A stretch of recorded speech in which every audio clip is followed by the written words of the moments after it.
Assalamualaikum warahmatullahi wabarakatuh. Nah, di video kali ini saya ingin menyampaikan betapa pentingnya seorang mubahisin, seorang pakar bahsul masail.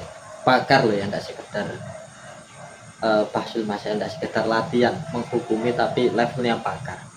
Ini wajib menguasai 5 kitab. Kalau pribadi saya loh ya. Jadi ini berdasarkan pengalaman. Harus menguasai 5 kitab. Satu, mewakili kitab fikih. Itu harus ada 1 kitab. Kalau yang saya rekomendasikan itu Fathul Mu'in. Kenapa Fathul Mu'in? Karena Fathul Mu'in itu furuknya banyak. Jadi contoh-contohnya itu banyak. Ini beda dengan Syarqawi, beda dengan Bujairami, beda dengan Al-Bajuri. Kalau 3 kitab itu lebih ke konsepnya tertata. Tapi furuk yang banyak itu di Mu'in. Ya Mu'in agak sulit memang, cara mempelajarinya memang agak sulit. Kemudian mewakili usul fikih itu harus menguasai lubul usul. Karena yang paling enak itu lubul usul. Jadi di sana kan sudah jelas. Wabdal tunggirul mu'tamad wal wadih bihima ma'azyatin hasanatin. Jadi kalau versi lubul usul itu kan sudah tinggal kita gunakan untuk mengembangkan hukum. Jadi tidak perlu bahas khilafiyah teori usulnya, tapi langsung kontekstual. Kemudian mewakili kitab kaidah fikih.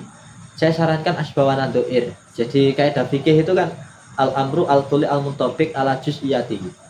Jadi gunanya untuk memudahkan kita mengetahui dari satu bab ke bab lain.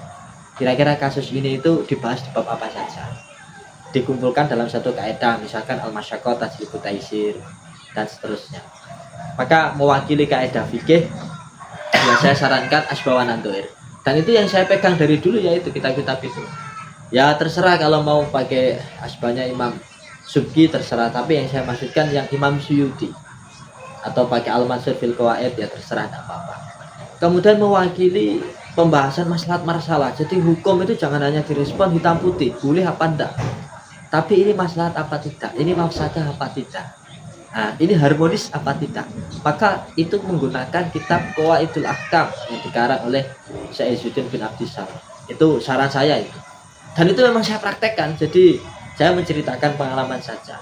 Nah, kemudian ketika kasus itu ranahnya adalah fikih kebangsaan, tata negara dan seterusnya, maka Qawaidul kitab Ahkam Sultaniyah.